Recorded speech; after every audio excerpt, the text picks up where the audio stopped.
Hello and welcome back. This is video number 7, and in this video we're going to talk about how to expand beyond the core foundation of WooCommerce.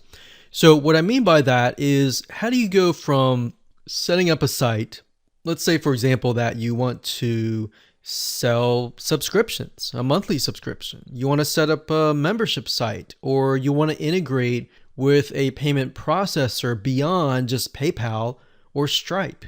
So to do that, you will need to have an extension. So to do that, what you'll need to do is go to woocommerce.com. That's woocommerce.com. And you'll need to go under the extensions store. Now, there are a lot of free extensions, but there are a lot that cost money. And it's easy to want to pick and choose every single one of them, but the goal here is to pick and choose what you need. So under here, you can see all new, developed by Woo, which means it's actually developed by the WooCommerce team, because some of these are actually programmed by third-party people.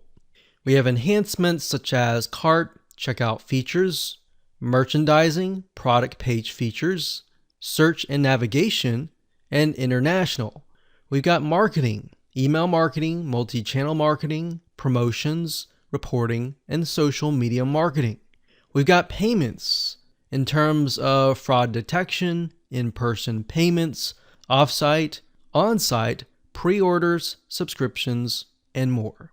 So a lot of people tend to run subscriptions. So we have product type, shipping, store management, and subscriptions. So subscriptions has its very own category. So I'm going to open this in a brand new tab.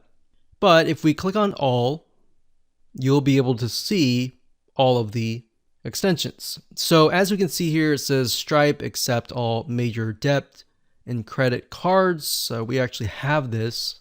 And if we scroll down, we can see the most popular are subscriptions, bookings, and memberships. Now, you won't really need bookings unless you have a business model that takes in bookings, such as appointments, reservations, and more. Now, if we scroll down, we have things like Facebook. We've got Amazon Pay as a payment processor, Square, PayFast as different payment processors. We've got reporting like Google Analytics.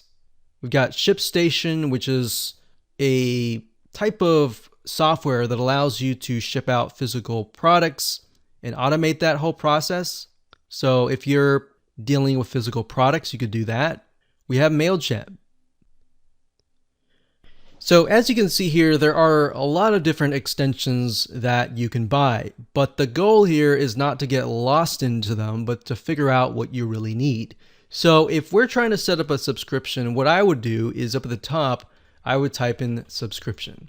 Now, there is already a category over here on subscriptions, but I just want to show you as an example, if you do a search, you'll get an idea of what extensions actually relate to what you want. So you can enter a different keyword that fits you. So we can see subscription downloads, newsletter subscription, Aweber, subscriptions gifting. So for example, if you want to set it up so that people can buy like a voucher or a gift subscription and give it to somebody else, that's actually a really good idea. We've got other payment processors, and we got Zapier. And we'll talk more about Zapier in the next video where we talk about automation. So Zapier is a platform that allows you to automate a lot of WooCommerce or WordPress tasks. And we'll talk more about other plugins that we have tested that work really well that fit that description.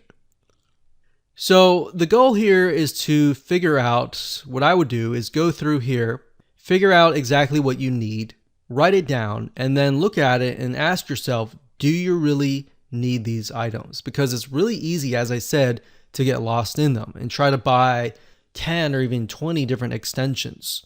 So start with the basics and then branch off from there. Now, if you go under marketing, this will actually help you expand your business in terms of marketing, like social, and it'll help you get more traffic back to your e-commerce site. Now, you can also find other WooCommerce extensions if you go to google.com and search for that. But what I would say is to try to stick with the ones here first before you try other extensions. And mainly because WooCommerce and their team, they do a really good job in terms of vetting and trying to figure out what extensions are actually legit and which ones are rated well and provide really good customer service. Because to get embedded into the directory, they're not just going to accept everyone. All right. So that's the point I'm trying to make. And now you know how to expand your business by getting extensions. Let's move on to the next video and talk about WooCommerce automation.